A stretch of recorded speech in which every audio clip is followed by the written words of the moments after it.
গ্রেপ্তার করেছি। 6 জনের মধ্যে 5 জন ইতিমধ্যে আদালতে 164 করেছে, নিজেরা দোষ স্বীকার করে অন্যরা কারা কারা যদি তাদের কথা স্বীকার করেছে।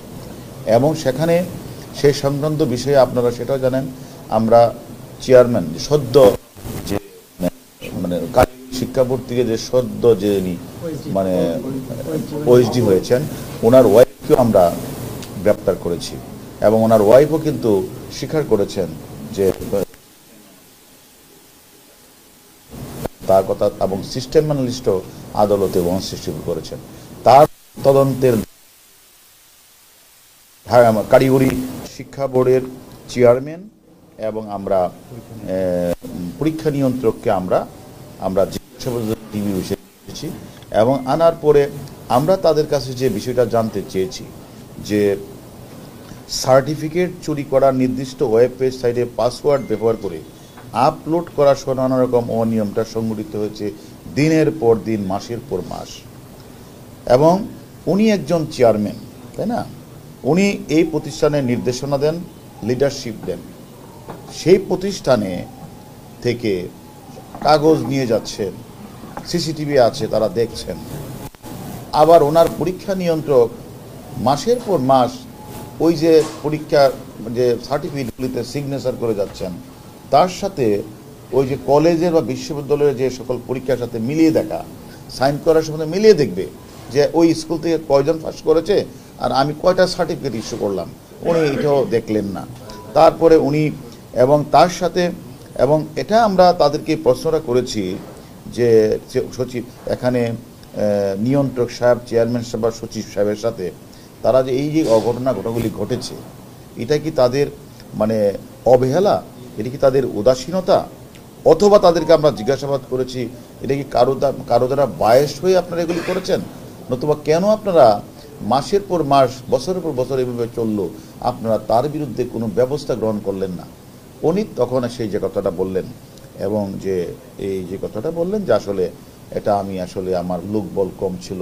তা আপনার লোকবল কম থাকলে একটা লোক এভাবে সার্টিফিকেট সার্টিফিকেট বানাচ্ছে, সেটা আপলোড করে দিচ্ছে, মানুষ কিনে নিয়ে যাচ্ছে এবং আপনার সারা বিশ্ব কলেজ বিভিন্ন জায়গাতে রয়েছে, সকল কলেজের প্রতিষ্ঠানের লোকজনটা কিনে নিচ্ছে, আপনি জানার পুরো ব্যবস্থা গ্রহণ করেন নাই, আমি তো দায়ী। তখন সে যেটা বললেন সে দায় এড়াইতে পারেন না।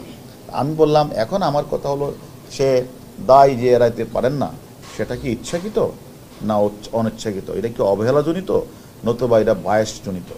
এবং তাকে যখন আমি তার কোন জিজ্ঞাসাবাদ করলাম যে আপনার ওয়াইফও তো এই ঘটনার সাথে জড়িত, তা আপনার ওয়াইফ এখান থেকে টাকা নিলেন কেন? সেটা আমি জানি না, আমার ওয়াইফ টাকা নিয়েছে। এবং আপনার ওয়াইফের সাথে সম্পর্ক কীভাবে হলো? সেটাও আমি জানি। এখন আমার কথা হলো কারিগরি শিক্ষা বোর্ডের যে নজিরবিহীন জালিয়াতি ঘটনা ঘটেছে, আমি মনে করি ইতিহাসে একটা কলঙ্কিত এবং শিক্ষা ব্যবস্থাকে কালো হত্যা হিসেবে চিহ্নিত করার মতো ঘটনা। এবং আমি মনে করি একজন চেয়ারম্যান কোনোভাবেই এই দায় এড়ানোর কোনো সুযোগ নেই। এবং এখন আমরা দেখব যেটা যে সে যে কাজটা করেছে, তিনি অরিজিনাল সার্টিফিকেট বিক্রির মাধ্যমে তিনি যে কাজটা করেছেন শিক্ষা এবং জাতির মেরুদণ্ডকে ভেঙে দিয়েছেন। উনি একজন কলেজের প্রিন্সিপাল ছিলেন, উনি এটা জানার কথা যে একটা মানুষ কত পরিশ্রম করে লেখাপড়া করে সে ভালো রেজাল্ট করতে পারছে না, আর আরেকটা লোক জীবনে লেখাপড়া না করেই সে তাদের কাছ থেকে টাকা দিয়ে সার্টিফিকেট কিনে নিচ্ছে। সেটা আমাদের কাছে আমরা এটা একটা অনাকাঙ্ক্ষিত এবং আমরা তাদেরকে আমরা জিজ্ঞাসাবাদ করেছি। এখন আমাদের যে মূল প্রশ্নটা হচ্ছে যে তাকে আমরা জিজ্ঞাসাবাদের জন্য এনেছি, এখন তাকে আমরা বিভিন্ন প্রশ্ন করেছি, সেগুলির দায় এবং সেই জবাব দিবে এবং প্রয়োজন বোঝো তাকে আমরা 1-2 দিনের সময়ও দিব, সে তার সঠিক ব্যাখ্যা আমাদের কাছে হাজির করবেন। ব্যাখ্যা যদি সে সঠিক ব্যাখ্যা হাজির করতে না পারেন আর এই ঘটনার সার্টিফিকেট জালের ঘটনা তার যদি কোনো অনৈতিক কোনো ঘটনা আমরা সুনির্দিষ্ট প্রমাণ পাই, তার বিরুদ্ধে আমরা আইনগত ব্যবস্থা গ্রহণ করব। আপনারা জানেন যে আমরা এর আগে কিন্তু আপনারা দেখেছেন পরীক্ষার হলে নকল প্রতিরোধে আমাদের ডিবি আমরা কাজ করেছি। আমরা বিভিন্ন শিক্ষা প্রতিষ্ঠানে বিভিন্ন চাকরির প্রশ্নপত্র পরীক্ষা ফাঁসের ঘটনার অপরাধী চক্রকে আমরা গ্রেপ্তার করেছি। এবং কিন্তু দুর্ভাগ্যজনক হলেও সত্য যে একটা কারিগরি শিক্ষা বোর্ডের চেয়ারম্যান এবং তার পরিবার পরিবার বলতে সিস্টেম অ্যানালিস্ট, পরীক্ষা নিয়ন্ত্রক, সচিব, আরও অনেকে মিলে সিন্ডিকেট বানিয়ে তারা যেভাবে জাতির সাথে প্রতারণা করেছে, শিক্ষা ব্যবস্থার মানদণ্ডকে ভেঙে দিয়েছে এবং জালিয়াতির ঘটনা ঘটিয়েছে, এটা আসলে আমাদের সাধারণ মানুষ তথা বাংলাদেশের মানুষের কাছে এটা কাম্য হতে পারে না। তাই আমরা একে একে যারা এই ঘটনার সাথে জড়িত তাদের প্রত্যেককে আমরা আইনের আওতায় নিয়ে আসবো। এই বিষয়ে কাউকে আমরা ছাড় দিব না।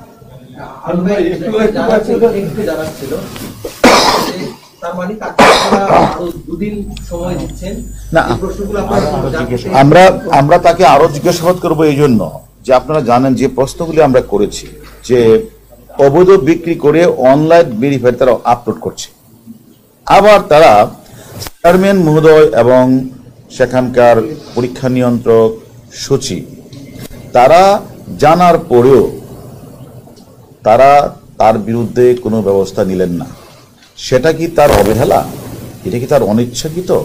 না, এটার সাথে তার কোনো যোগ সাদস্য ছিল বা এটার সাথে কোনো লেনদেনের সম্পর্ক ছিল? সেগুলি আমরা আরেকটু তদন্ত করে যদি আমাদের কাছে মনে হয় যে সে একদিকে তো দায় এড়ানোর প্রশ্নই নাই, সে একটা প্রশাসনিক ব্যবস্থা তার বিরুদ্ধে গ্রহণ অলরেডি করেই ফেলেছে, সে অলরেডি পজিটিভ হয়ে গিয়েছে, পরেও আমরা বাকি জিনিসগুলি আমরা তদন্ত করব। সে এখন তিনি প্রতিষ্ঠানের প্রধান, কিন্তু তিনি নির্দেশনা দেন, তিনি নেতৃত্ব দেন, তিনি সবকিছু ঠিক করেন। এখন এই প্রতিষ্ঠানে বসে এই প্রতিষ্ঠানে বসে অন্যান্য ব্যক্তিরা অরিজিনাল সার্টিফিকেট বিক্রি করে এটা আবার আপলোড করে দিবে, এটা আবার টাকা নিবে, আবার বিভিন্ন দপ্তরের লোকজন যারা এটাকে জেনে ফেলেছে আবার টাকা দিয়ে ম্যানেজ করে ফেলবে, এটা তো আসলে হতে পারে না। এটা আমি মনে করি এটা আমাদের কারিগরি শিক্ষা বোর্ডের এ ধরনের জালিয়াতির ঘটনা আসলে ইতিহাসে একটা কলঙ্কিত অধ্যায় হিসেবে আমি মনে করি চিহ্নিত হয়ে থাকে।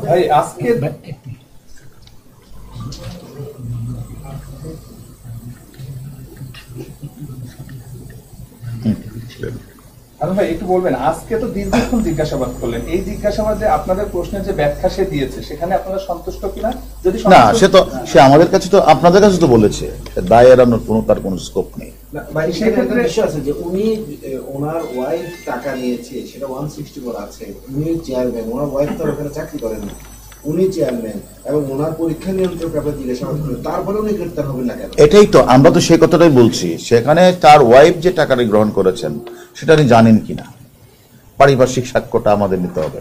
দ্বিতীয়ত হচ্ছে উনি যে এখান থেকে যে এই যে একটা অনিয়ম হয়েছে, এটা কি অবহেলা, অবজ্ঞা কিনা, বা উনি কি ইচ্ছাকৃত ভুল করেছেন না অনিচ্ছাকৃত? দ্বিতীয় কথা হলো আমাদের আরো কিছু বিষয় জানতে হবে যে এখানে যে আমরা যে সার্টিফিকেটগুলি এগুলি কোথায় কোথায় বিক্রি হয়েছে। এখন তাকে যদি আমরা আজকে যদি আমরা যদি আইনগত ব্যবস্থা গ্রহণ করি, আমাদের কাছে তো আরো অনেকগুলি প্রশ্ন রয়েছে, যে প্রশ্নগুলি ঢাকা কি বলে বুয়েটের একদল প্রতিনিধি দল আসবে, তারা এটা ভেরিফাই করতে আসবে, তাদের সাথে আমাদেরও টিম থাকবে।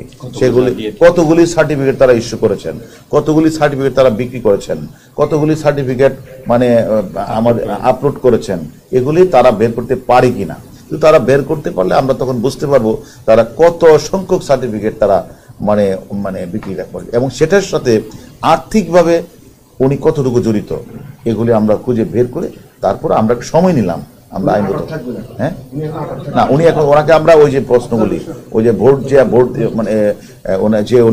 ইয়ে থেকে যারা আসবে, ভোট থেকে যারা আসবে তদন্ত করতে, সেখানে সে যেটা বলেছেন যে ওই যে সার্টিফিকেটগুলি ইস্যু হয়েছে, কত সংখ্যক সার্টিফিকেট ইস্যু হয়েছে, এটা তদন্তটা করে এবং এটার সাথে কি পরিমাণ টাকা লেনদেন হয়েছে, এই টাকার লেনদেনের বা কারা কারা পেয়েছে, সব কিছু তদন্ত করে তারপরে আইনগত সে আমাদের থাকবে, আমাদের নজরদারিও থাকবে। আমার তো আরো তদন্ত আছে। এখন আমি যদি সবাই যদি জেলে পাঠিয়ে দিই তাহলে আমার তদন্তটা করবে কি? আমাকে একটু সময় দিতে হবে যে বাকি সার্টিফিকেট গুলি কারা নিয়েছে, কারা টাকা দিয়েছে, সেই টাকার সাথে এমনকি শুধুমাত্র তো টাকা শোন না, সারা বাংলাদেশে আপনারা জানেন কিনা, সারা বাংলাদেশের কারিগরি মহাবিদ্যালয়, তারপরে political school and college, service institute, তারপরে অধ্যক্ষ, অনেকেই কিন্তু এই সনদ মানে যে জড়িত। আমরা তাদেরও তো খোঁজখবর নিতে হবে, তারা যে সার্টিফিকেটটা নিয়েছেন তারা কি চেয়ারম্যানকে টাকা দিয়েছেন, তারা কি পরীক্ষা নিয়ন্ত্রক দিয়েছেন, না সচিবকে দিয়েছেন, অথবা সবাইকে অ্যাভয়েড করে শুধু সিস্টেমের সাথে যোগাযোগ করছেন। এটা তো আমাদের একটু সময় দিতে হবে। যারা অন্যায় কাজটি করেছেন তারাও সাথে জড়িত। কারণ এখন যদি কেউ রক্ষক হয়ে যদি কেউ বক্ষকের দায়িত্ব পালন করে আর সরিষার ভিতরে যদি ভূত থাকে তাহলে কাউকে ছাড়তে হবে না। ধন্যবাদ। গত 25 জনের কথা বলেছিলেন, চিহ্নিত করা হয়েছে, তাদের কি কাউকে আমাদের কাজ চলছে, আমাদের কাজ চলছে। আপনারা বলছেন যে সে দায় এড়াইতে পারে না, সে বারবার বলতেছে যে সে বিষয়টি জানে না। আপনারা কোন বিষয়টা নিয়ে এখন এটা আপনি ভালো বোঝেন, আমি তো আমার কথাগুলি বললাম। এখন আপনি দুইটার মধ্যে যেটা যৌক্তিক মনে সেটা নিবেন। আমি আমার প্রতিষ্ঠানের মধ্যে, আমি এই প্রতিষ্ঠানের রক্ষক, আমি এই প্রতিষ্ঠানের লিডার, আমি এই প্রতিষ্ঠান তার চালাই, আর এই প্রতিষ্ঠানের আমার সিস্টেম আমার আন্ডারে কাজ করে যে আমার কাছ থেকে গোপন পাসওয়ার্ড নিয়ে সে আপলোড করে, সে সেখানে লক্ষ লক্ষ সার্টিফিকেট বিক্রি করে কোটি টাকা ইনকাম করছে, আর আমি এটা জানি না। এটা বললেই যদি আপনি বিশ্বাস করেন তো আমার কিছু করার নেই।